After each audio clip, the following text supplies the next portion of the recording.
గారికి SIT notice ఇవ్వడాన్ని తీవ్రంగా ఖండిస్తున్నాను. Phone tapping ఎవరు చేయాలి, ఎట్లా చేయాలి అనేది విధి విధానాలు ఉన్నప్పటికీ కూడా ఉద్దేశపూర్వకంగా రాజకీయ కక్షతోనే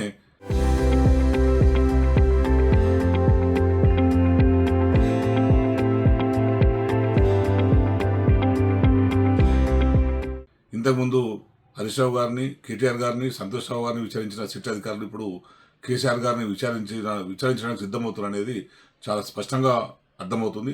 ఇది తీవ్రమైన పోలీసు అధికారులు, ప్రభుత్వం అధికార దుర్వినియోగానికి ఇది పరాకాష్ట. గతంలో కేసీఆర్ గారు ఓ సందర్భంలో ఎవరో విలేకరు ప్రశ్న అడిగినప్పుడు తన సమాధానం ఇవ్వడం జరిగింది. ఫోన్ ట్యాపింగ్ అన్నది మాకు సంబంధం ఏముంటుంది, అధికారులు చేస్తారా చేయరనే విషయం కూడా మాకు తెలియదు. కానీ దాన్ని నిష్పక్షపాతంగా విచారణ చేయాల్సిన అధికారులు మళ్ళీ విచారణ పేరుతో వేధించే ప్రయత్నం చేస్తున్నారు. ఫోన్ ట్యాపింగ్కి సంబంధించి అధికారుల మాన్యువల్లో కానీ, దానికి సంబంధించిన టెలిగ్రాఫిక్ చట్టంలో కానీ కొన్ని ప్రొసీజర్స్ ఉన్నాయి.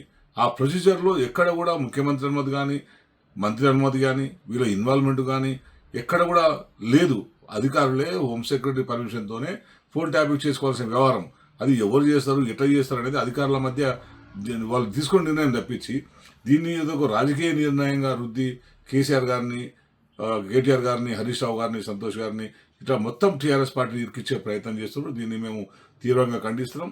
మీ అప్రజాస్వామిక చర్యల్ని, మీ నియంత్రిత పోకడలకు త్వరలో ప్రజలు అడ్డుకట్ట వేస్తారు. మీ విధానాల్ని మార్చుకోండి, ప్రజలకు పనికొచ్చే పనులు చేయండి, ఇచ్చిన హామీల్ని నెరవేర్చండి.